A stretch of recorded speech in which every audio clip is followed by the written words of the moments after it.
Tim futsal Kementerian Agama Republik Indonesia perwakilan Sumatera Selatan siap berlaga pada ajang Pekan Olahraga Nasional Korpri ke-17 tahun 2025. Seluruh atlet kini sudah berkumpul di Gor Dempo Jakabaring Palembang dan memastikan kesiapan fisik, strategi, dan mental untuk pertandingan Minggu pada 5 Oktober.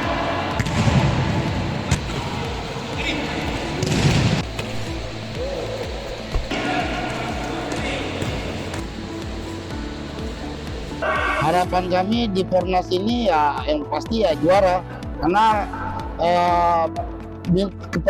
permintaan dari Pak Kementerian Agama ya kalau bisa berikan yang terbaik dan menghasilkan juara 1. Kondisi fisik dan mental bisa dikategorikan cukup baik, mengingat semua pemain sudah sampai di Palembang dan masih ada waktu 1 hari malam ini untuk istirahat, besok udah siap bertanding.